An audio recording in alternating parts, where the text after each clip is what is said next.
আমাদের প্রাণের দাবি শ্যামপুর সুগার মিল পুনরায় চালু করা হোক। আখ চাষিদের ব্যানারে আজকে মানববন্ধন হলো শ্যামপুর স্টেশন বাজারে।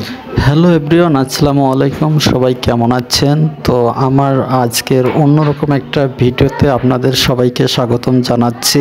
আমি যেহেতু সুগার মিলে চাকরি করি, তাই আমাদের শ্যামপুর সুগার মিল বন্ধ হয়ে গেছে। পুনরায় চালুর দাবিতে আমরা আজকে মানববন্ধনে চলে আসছি শ্যামপুর স্টেশন বাজারে। তো এখানে বিভিন্ন বক্তারা তাদের বক্তব্যে বিভিন্ন দিক তুলে ধরছেন। আপনারা সবাই পুরো ভিডিওটা দেখে একটু শেয়ার করার অনুরোধ রইল। ধন্যবাদ সবাইকে, পুরো ভিডিওটা দেখবেন। স্থাপন করেন জাপান থেকে ক্রয় করেছিলেন। এই আমাদের শ্যামপুর অঞ্চলের মাটি উর্বর মাটি, আখের জন্য একটা অত্যন্ত ভালো জায়গা।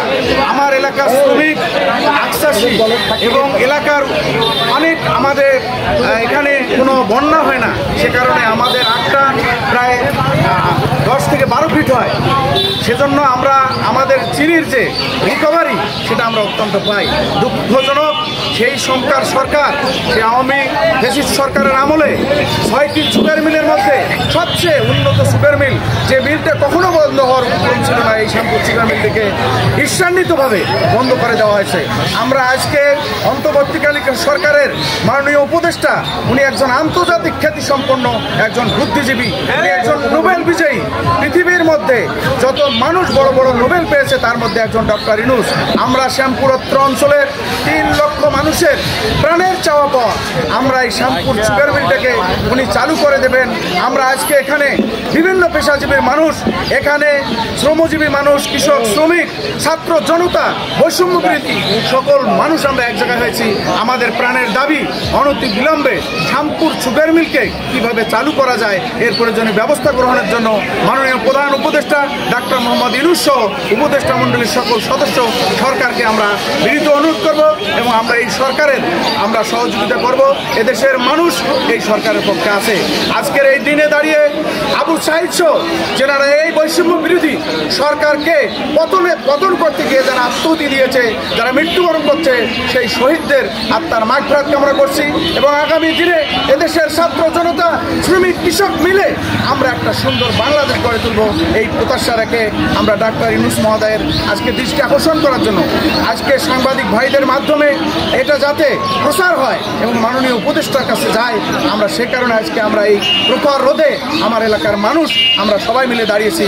দয়া করে আপনারা আমাদের এই আকুতি, কৃষকের এই কষ্ট, শ্রমিকের এই কষ্ট, এলাকার মানুষের কষ্টটা আপনারা উপস্থাপন করবেন এবং শ্যামপুর সুগার মিল চালু হবে, আমরা যেন এটা দেখে যেতে পারি এবং বাংলাদেশের আয়ের যেন শ্যামপুর সুগার মিল দিয়ে আমরা যেন প্রবৃদ্ধির এবং অর্থনৈতিকভাবে শ্যামপুর সুগার মিল দিয়ে আমরা দেশকে সহযোগিতা করতে পারি, এই আশাবাদ ব্যক্ত করে এই মিলগুলো চালু করার একটি প্রস্তাবনা সরকারের কাছে যাচ্ছে এবং আপনারাও শুনেছেন যে আমাদের এখানে বৈষম্যবিরোধী ছাত্র আন্দোলন নেতা বলেছেন যে তারা ঢাকায় তাদের যে ছাত্র নেতারা আছে তাদের কাছে ইনফরমেশন ইতিমধ্যে দিয়েছে যে যদি তারা আজকে একটু আন্তরিকভাবে আমাদের উপদেষ্টার কাছে উত্থাপন করে, তাহলে আমার মনে হয় আমাদের যে আশা আকাঙ্ক্ষা খুব অল্প সময়ের মধ্যেই আমরা এখান থেকে জয়লাভ করতে পারবো। তাই বন্ধুগণ, আমি বেশি বাড়াতে চাই না। আজকে আমাদের আপনারা এই মানববন্ধন সফল করার জন্য কষ্ট করে এখানে এসেছেন, বিশেষ করে ছাত্রছাত্রীরা আজকে তারা এসেছে। আমি আশা করবো আজকের ছাত্রছাত্রীরা সবাই পড়াশোনা করে মেধাবী হয়ে রাজনৈতিক মঞ্চে চলে আসো। আমরা চাই যে রাজনীতি করবে মেধাবীরা, রাজনীতি করবে জ্ঞানীরা। আজকে রাজনীতি যদি আজকে দুর্বৃত্তের হাতে, আজকে রাজনীতি যদি ব্যবসায়ীদের হাতে বন্দী হয়ে যায়, তাহলে দেশের এই অবস্থা হয়। তাই আমি আশা করবো আজকের প্রজন্ম, আগামী দিনের ভবিষ্যৎ, ছাত্র সমাজ লেখাপড়া শেষ করে দেশের জন্য এগিয়ে আসবে।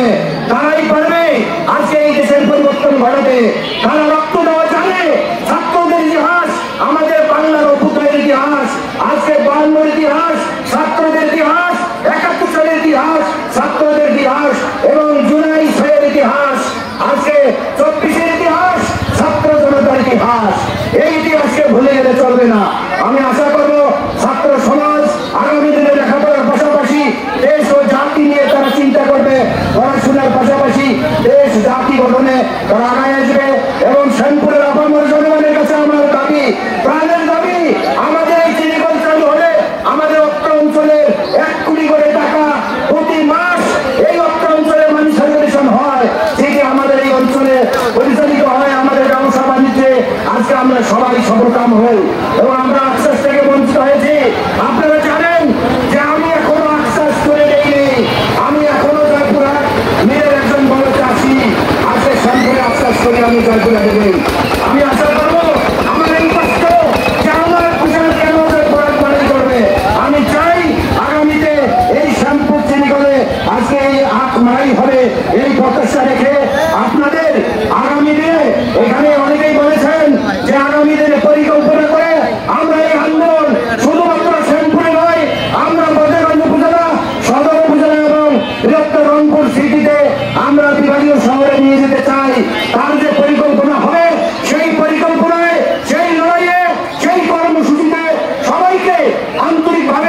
সবাইকে অভিনন্দন। আসসালামু আলাইকুম, ধন্যবাদ সবাইকে।